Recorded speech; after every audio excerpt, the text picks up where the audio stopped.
Good morning, good afternoon, or good evening to you, my fellow students of JED 103, especially to you, ma'am. By the way, I am Malmar Itumanda, and before I begin my discussion, let me start with a game. So, as you can see here, we have four pictures. Four pictures. We have four pictures and an incomplete word. Now, I want you guys to comment down below in G class and tell me what do you think is the missing word or the missing letters. So, without further ado, let me reveal this one. The word is, yes, it is portfolio. As you can see naman, no, maraming folders dyan na sa mga pictures, nakalagay mga folders.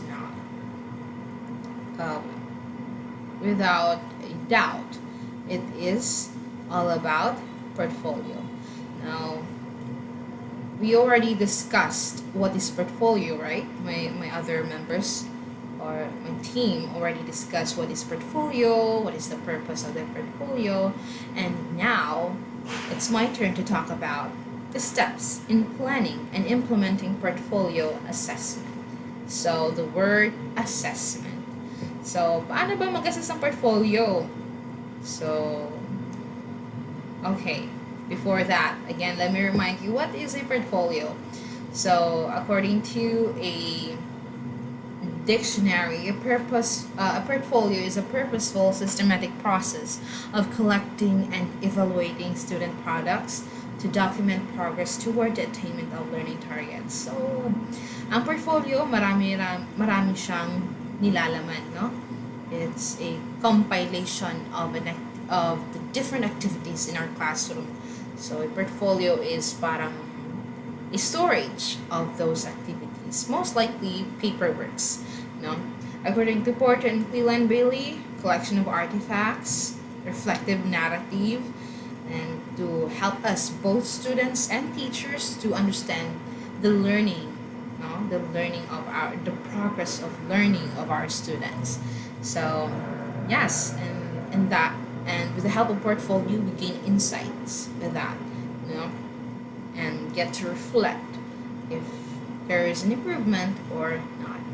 So, ladies and gentlemen, that is portfolio. Now, let's move on to the steps in assessing portfolio. Wala nang tumpik-tumpik pa, no? So, okay, based sa title natin, na mention doon ng planning and implementing for portfolio assessment. So, in assessing a portfolio, we begin with a plan, of course. Number 1, determine the purpose. Number 2, identify physical structure. Number 3, determine the source content. Saan nanggagaling yon? Yung mga nilalaman ng portfolio. Number 4, determine student guidelines. So, that's planning. Let's begin with number 1. Determine the purpose. So, simply speaking, no, the portfolio must attain the specific learning strategies in the curriculum. Now, for example, isa sa mga nilalaman ng portfolio ng estudyante mo, dapat nakuha niya yung objective ng activities niya. Now, for example, draw the parts of a plan. So, if your student able to draw the parts of the plan, then that means they got the purpose, or they attained the objectives. Or in a general idea,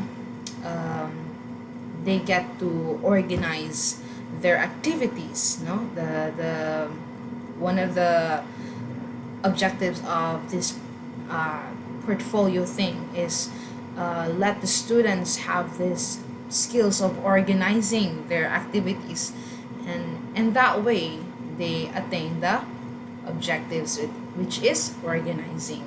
So again, always have a purpose or a goal. Let's move on to number 2. Identify the physical structure. So you have to always show them what your expectations, no? Now we are talking about portfolio. So, what should the portfolio look like? Gaano ba kalaki or kaliit yung portfolio, size ng portfolio. Is it long or small, A4, so on and so forth. And where to store, saan natin ilalagay ito. So you should have a box. No, you should have a box of your portfolio. It's all about physical structures. Number 4, folders or scrapbooks. So in portfolio, it could be in a folder, di ba? Nabibili lang natin ng tagta 10 pesos sa tindahan. Or it could be a scrapbook which is more which can show more about the creativity of your students, because yung scrapbook maraming kote-kote yan eh. 'Di ba? May mga design pa, may pakat-kat pa, may dami pang lalagyan ng stickers and so on and so forth. So yes, you should always make it clear to your students what kind of portfolio do you expect. And last one, what kind of materials? So light materials ba, heavy materials ba, or kung ano bang gagamitin nila mo, indigenous ba dyan, or kung ano-ano. So yes, you always have to make it clear to your students what should it looks like. If you want it to be more formal or you want it to be colorful, you have to identify physical structure. Next, all right, here we go. Determine the source content. Okay. It is very important to evaluate each source to determine the quality of the information provided within it. So, diba sa mga portfolio, kadalasan din dyan, merong mga narrative essays, mga written works. And you always try to determine the source content. No? Saan ba nanggaling yung nanggaling yung mga information niya. There should be citations to avoid plagiarism. So that is determine the source content. And diba kasi when you assign them about a particular topic, you have to be they have to be more careful in getting informations, because some of it are just fake news, di ba? Sa panahon ngayon, marami na talagang fake news kung saan nanggagaling. And yes, to be more effective, no, you always have to warn them that where to find reliable sources of informations, so that their output would be like they will be credible with that output, credible, reliable, and 100% 100% high quality yung output nila. So again, determine the source of content. Last one of planning is determine the student guidelines. So ayan, establish guidelines for students' reflection. Scoring criteria must be explained before they begin. So sa guidelines,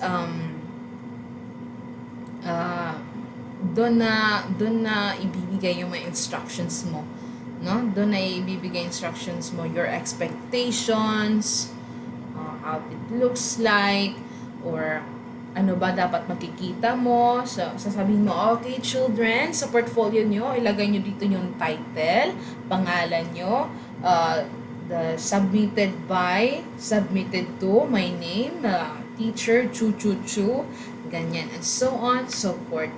Now, pwede mong sabihin na dapat sa portfolio nyo, may table of contents, ganon, so on, so forth.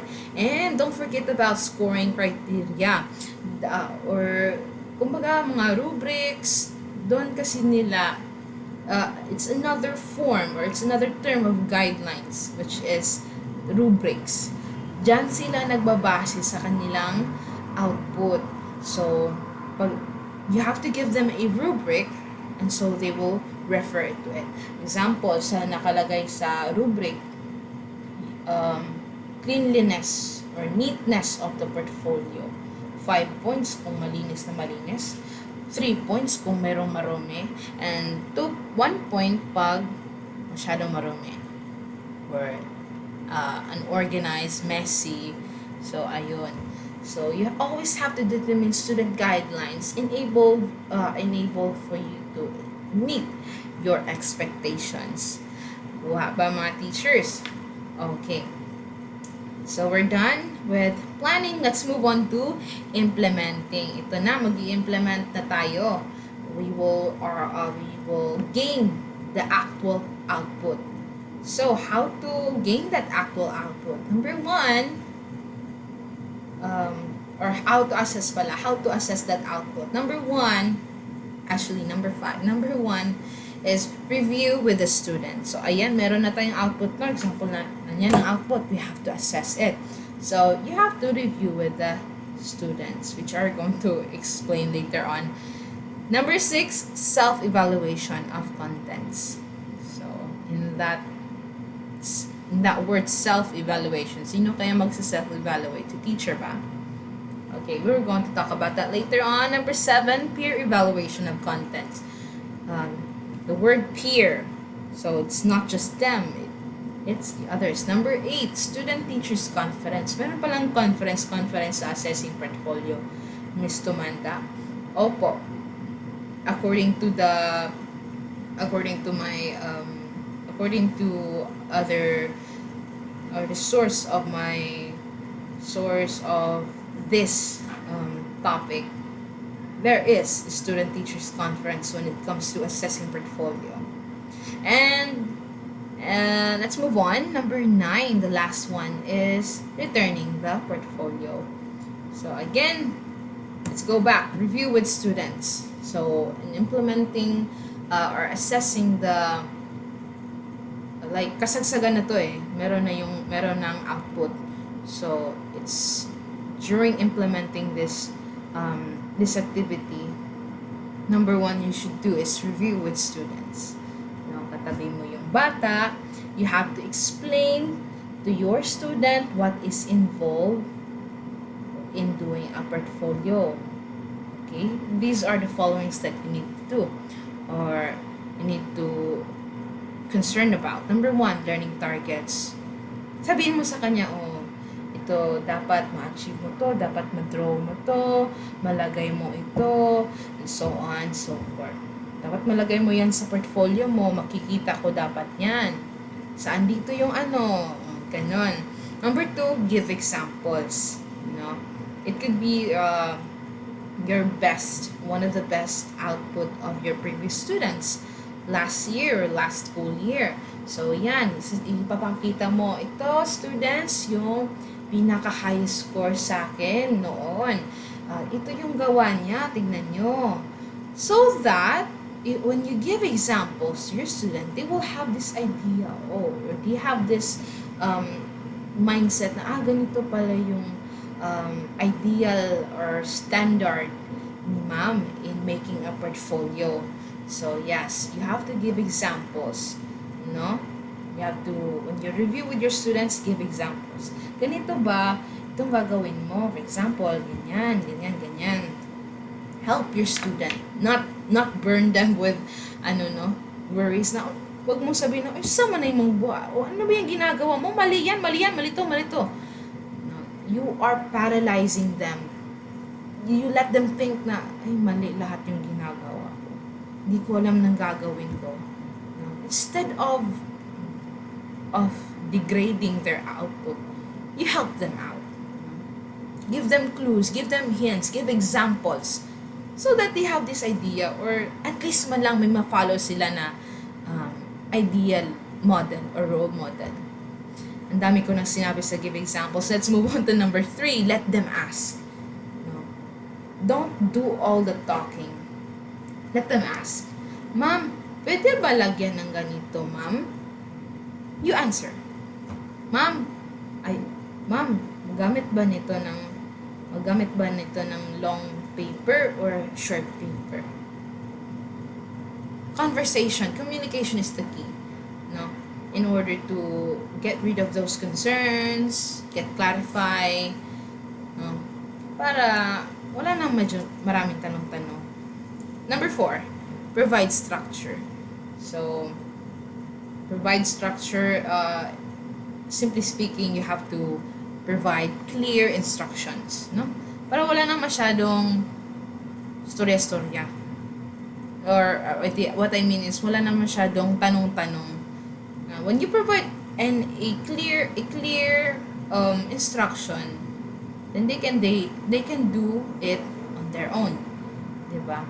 And reminders, when you give an instruction, it should be appropriate. Your words, your instructions should be appropriate to the capability of your students.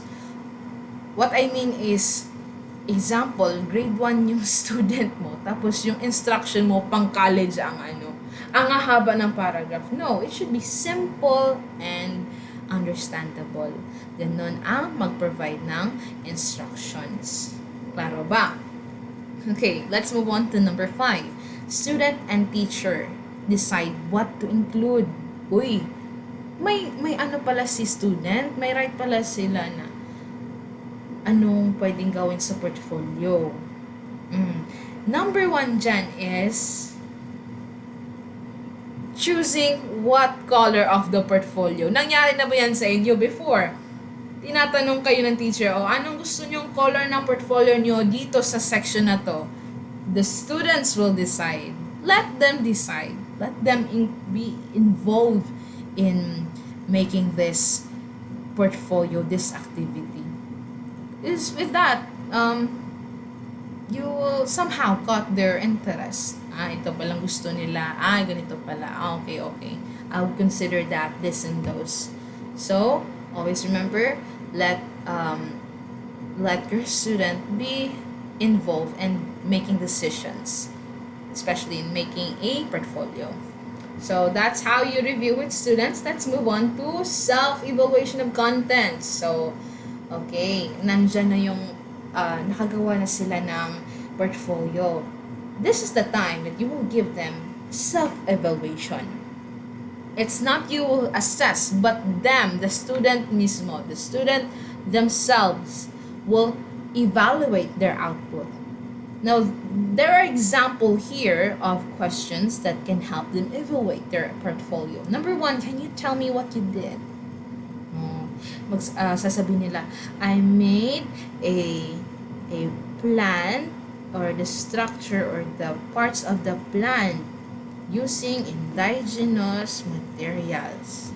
I cut leaves, I cut stems, so on, so forth.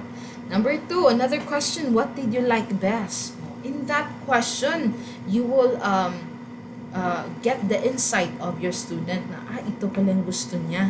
I like coloring, I like cutting, So, that's one of the best questions that you would ask. Number 3, what did you learn? It is also important. This question is also important. What did you learn? It's not just all about the skills of coloring, but also what did you learn about the activity?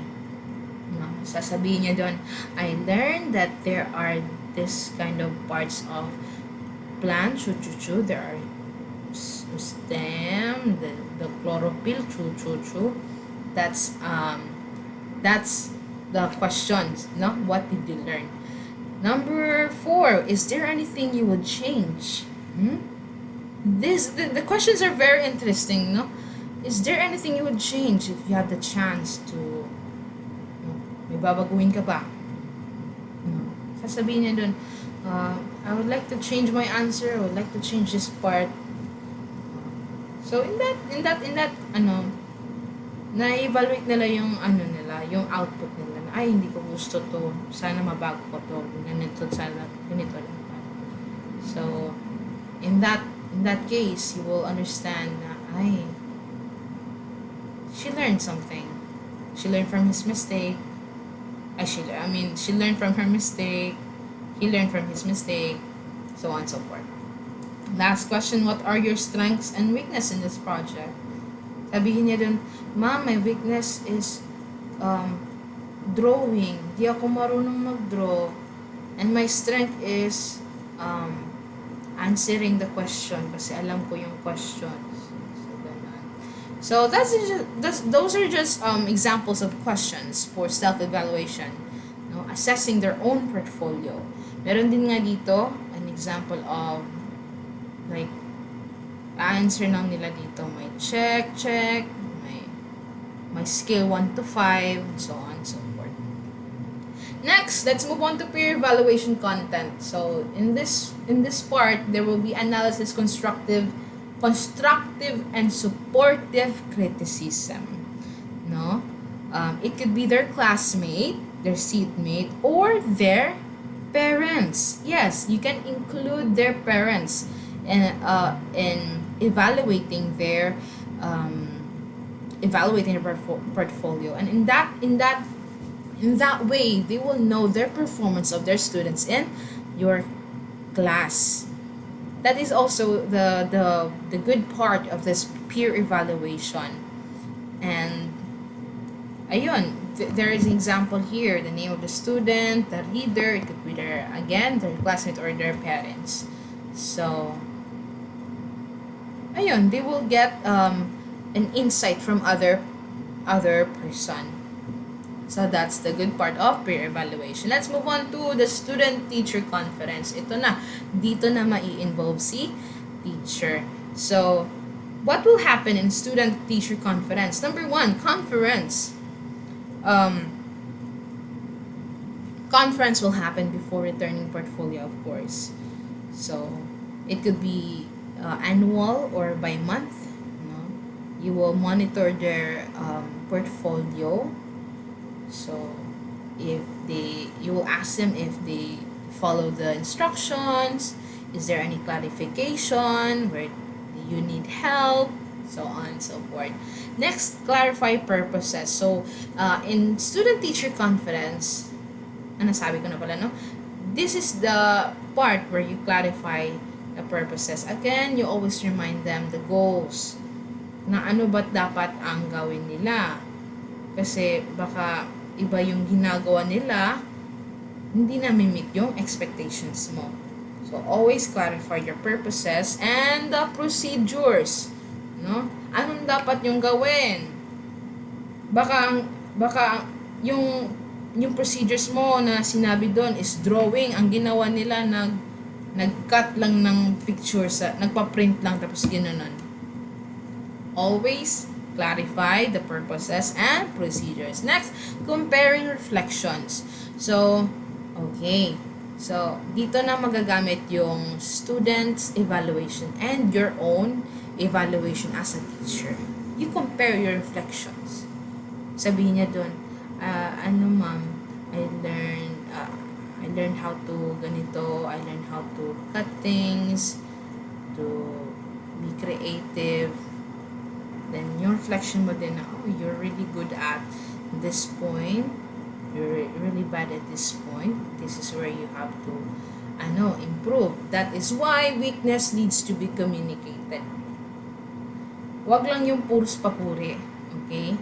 Sabi pa nila, mistakes is the best teacher. Ano ba yun? The best teacher is your mistakes. Basta ganon. You always have to communicate with his or her weaknesses. Identify or try to point out the things or the area that they need to improve. Because in that way, they will grow. Diyan sila mag-nourish.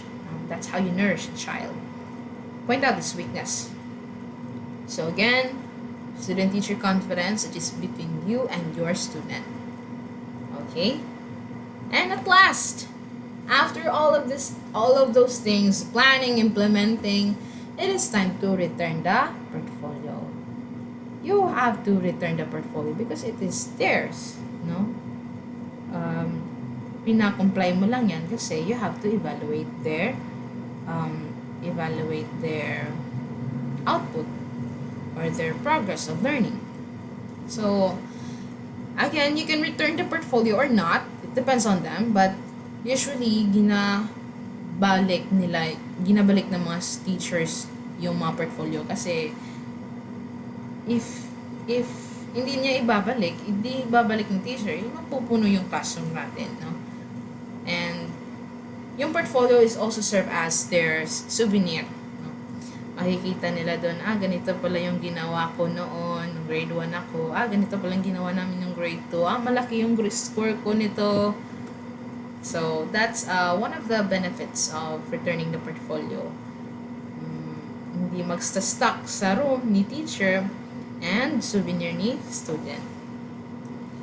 Okay, ladies and gentlemen, we have our quiz. No? Easy lang to. So, number 1 to 9, enumerate the steps in assessing a portfolio. But there's a twist. Huwag niyong i-copy yung nakikita nyo sa screen. No? Enumerate the steps. Number 1, determine the purpose. No, you have to paraphrase that. How? Or example, determine the purpose. So, pwede niyong sabihin na identify the goals or the learning outcomes that the student needs to achieve. Ganyan yung answer nyo ha, huwag yung copy-paste lang sa screen. And number 10, kasi number 1 to 9 lang yan, number 10 is bonus. So, no one will be 0. So, napaka-easy ng quiz natin. So, I'm expecting you guys to be like all or perfect scores. Okay? Thank you very much. That was an amazing time with you guys, even though I'm just talking to myself. Thank you very much for listening. I hope you guys learned something from it, and for me, it is really an interesting topic because who knows about assessing a portfolio, no? Paano ba magganito ng portfolio? Sa amin, check lang. So, yes, I really hope so na naka-learn kayo guys. That would be all. Thank you very much. This has been Mel Martumanda signing off. Bye-bye.